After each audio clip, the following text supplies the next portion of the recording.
The Merchandise Mart has always been a symbol for innovation. 6 months into the Great Depression, this 4 million square foot building opened its doors as a wholesale center for the Marshall Field Corporation. Today, it is home to many companies taking advantage of society's latest tech obsession: smartphone apps.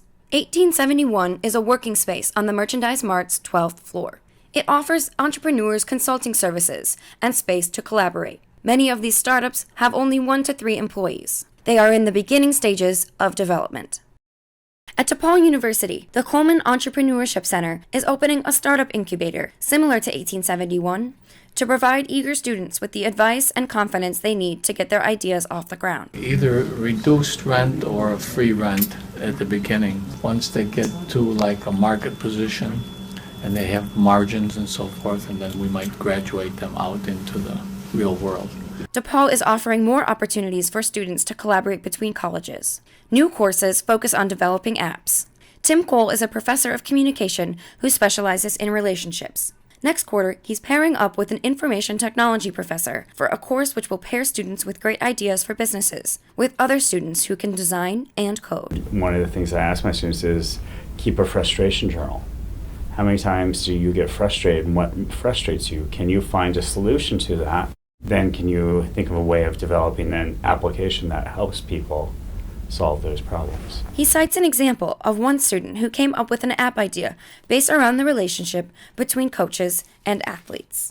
People need different types of mentoring.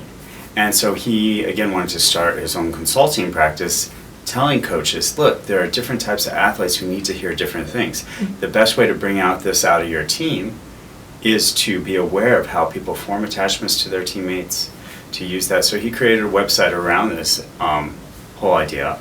He also wants to create a mobile app that, again, that gives people advice, coaching advice. Radiating from the energy of the Merchandise Mart, the surrounding neighborhood is home to many app startups who are past the idea generation and are actively evolving the industry. Founded by 3 marketing professionals, Booked Out connects students, single parents, or other individuals looking to make some extra money with brands who need people to promote their products for special events. In the marketing world, these are called activations and include sponsored photo booths or handing out free samples. In its 6 years of operation, Booked Out has grown from 3 employees to 50. The employees at Booked Out come from very different backgrounds. I was running a historical society on the north side of the city, so it was a little outside the norm, I would say. Did a lot of work with nonprofits before this, so it was interesting. While I was bartending, part-time in college, that the marketing industry was the one that really, kind of gravitated towards. So I started working in radio.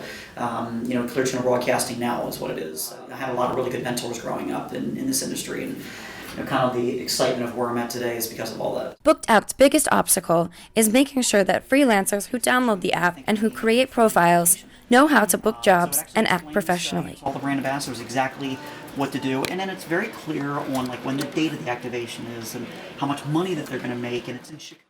Less than a block away from Booked Out's offices is the headquarters of ShiftGig. Various investors have funded ShiftGig with more than $30 million. This has allowed the app to gain popularity through outreach and marketing, as well as hiring more employees. Last spring, Chicago Mayor Rahm Emanuel announced that ShiftGig's CEO, along with the CEOs of 16 other fast-growing tech companies, committed to hiring nearly 1,000 new employees by the end of 2015. Jill Erickson is the Chief Revenue Officer at ShiftGig. She talks about how their model is the way of the future. I've been in the talent acquisition space for 20-something years, and it is interesting because this is something that is solving pain in the industry and going to transform an old school staffing industry into modern day way that people look for jobs. While many of today's products and services exist in the digital cloud, support from local government, venture capitalists, and educational programs provide a solid foundation for tech startups in Chicago.